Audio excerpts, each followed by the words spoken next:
Si vous avez besoin d'apprendre une chanson rapidement pour une audition, un concert ou simplement pour chanter entre amis, eh bien restez là, je vous dévoile toutes les étapes nécessaires pour apprendre votre chanson rapidement. Bonjour tout le monde, ici Marie-Laurence Dubé, professeure de chant, coach vocal et fondatrice de l'école de chant La Voix chantée. Merci beaucoup d'être avec moi.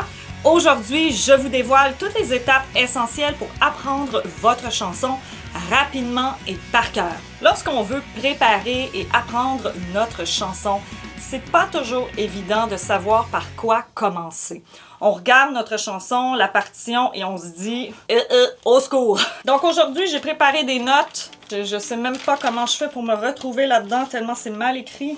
La première étape, c'est vraiment choisir la chansons ou les chansons qui correspondent à notre voix et à notre tessiture. Oui! Quel est mon type de voix? Quelle est ma tessiture? Vous êtes chanceux, vous êtes chanceuse. Pourquoi? Parce que j'ai 3 tests gratuits sur la chaîne. Je vous mets le lien dans la barre de description juste en dessous de la vidéo. Pourquoi c'est important de choisir déjà au départ une chanson qui correspond à notre type de voix en ce qui concerne le lyrique et à notre tessiture? Pourquoi? Parce qu'on peut choisir des artistes avec la même tessiture ou approximativement la même tessiture. On essaie de choisir des chansons qu'on connaît déjà, pas nécessairement super bien, mais des artistes que l'on aime et que l'on écoute quand même assez souvent. Pourquoi? Parce que déjà au départ, instinctivement, on va connaître un peu déjà les paroles. Si vous vous sentez un peu aventureux, aventureuse, et que vous voulez travailler des chansons que vous n'avez jamais entendues, super, beau défi, sauf que la charge de travail est beaucoup plus lourde parce qu'on a à apprendre la mélodie d'une chanson qu'on n'a jamais entendue, on a à apprendre les paroles, la structure, l'interprétation et souvent aussi la partition en ce qui concerne les airs d'opéra. Il y a aussi la langue dans laquelle on chante. Est-ce qu'on chante en anglais, en italien, en français? Donc ça aussi, ça joue sur la préparation de notre chanson. Vous pouvez aller sur Google Traduction et voir bien sûr la traduction des paroles en français. Troisième étape, se familiariser avec le texte et les paroles ainsi que la structure de la chanson. Exemple, couplet, refrain, finale, etc. Il y a plein de structures. Si vous voulez en savoir plus sur les structures pour composer et apprendre vos chansons, eh bien vous pouvez regarder la vidéo juste ici. Je décris dans la vidéo comment on structure des chansons pour écrire ses propres chansons. Donc si vous êtes intéressé, le simple fait de lire le texte et non de le chanter, je sais. Quand on commence à apprendre une chanson, qu'est-ce qu'on fait? On chante. On chante. On chante tout de suite. On essaie de s'asseoir, de se poser et de simplement lire comme on lit un livre. Tout simplement. Pourquoi? Parce que derrière chaque phrase, il y a le sous-texte. Ça, c'est la clé pour une bonne interprétation. On n'a pas besoin d'être des grands acteurs ou des grandes actrices de cinéma pour interpréter une chanson. On a simplement besoin de se connecter à nos émotions. C'est important d'essayer de relier les paroles à quelque chose qui nous est familier aussi à nous. Ce que vous pouvez faire, moi, qui m'aide énormément, c'est de surligner, bien sûr, en couleur, simplement les mots importants du texte en particulier. Dans la troisième étape, oui, on est encore dans la troisième étape, on n'apprend pas tout le texte par cœur tout de suite. Non, ça, c'est le meilleur moyen d'oublier. On y va comme on apprend un texte de théâtre, par section. Vous pouvez déjà au départ apprendre votre refrain. Pourquoi? Parce que dans le refrain, il y a ce qui s'appelle le hook. Où est dans votre chanson le verre d'oreille de la chanson? Ce qu'on appelle le hook. Après, vous pouvez apprendre couplet 1 et on répète et on répète et on répète. Écrivez les paroles de vos chansons dans un cahier, tout simplement.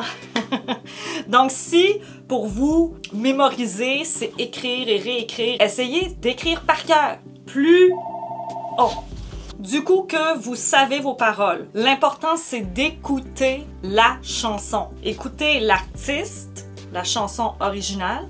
Vous pouvez aussi pour vous aider à interpréter, vous pouvez écouter les reprises. Je vous suggère d'écouter l'instrumental de votre chanson. Pourquoi? Parce que vous pouvez répéter dans votre tête, sans chanter, le texte de votre chanson. Parce que quatrième étape, apprendre la mélodie, la partition pour certains et certaines d'entre vous et le rythme.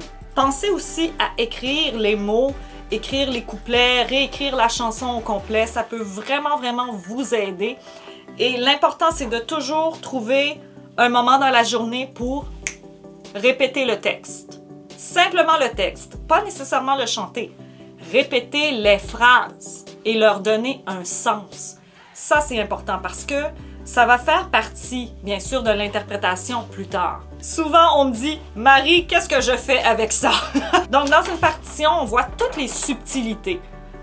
On peut voir les figures de notes, les figures de silence, les altérations à la clé. Si vous voulez vous lancer et déchiffrer la partition de votre chanson pour en apprendre plus sur votre chanson, surtout au niveau de la mélodie et du rythme, une partition, c'est essentiel. La réponse est non, vous n'avez pas besoin d'avoir une partition à vos côtés. Par contre, si vous le pouvez, ça serait peut-être une bonne idée.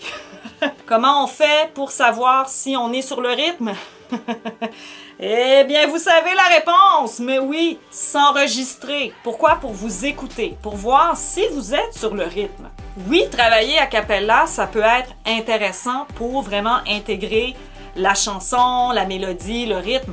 Par contre, ce qui se passe lorsqu'on travaille a cappella, c'est que malheureusement, souvent, on change le rythme, on change la mélodie et lorsqu'on travaille avec la trame sonore, il y a comme un décalage. C'est mieux de travailler avec la trame sonore et de travailler a cappella, mais simplement parler pour le moment. Mais lorsqu'on travaille une chanson et qu'on veut apprendre rapidement, on doit travailler deux phrases.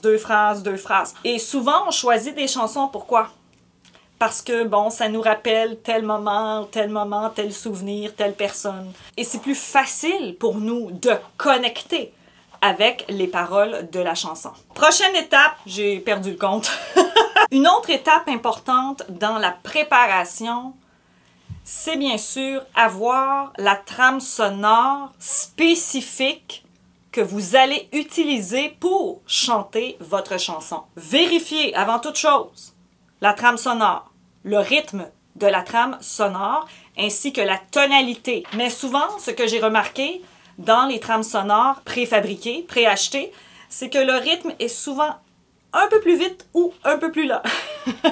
Et la tonalité aussi n'est pas nécessairement la même. Je vous rappelle que si vous recherchez des formations pour entraîner votre voix à la maison, rendez-vous sur écolelavoixchantée.com. Il y a mes 2 formations disponibles, meilleur exercice pour une belle voix et entraînement vocal ultime.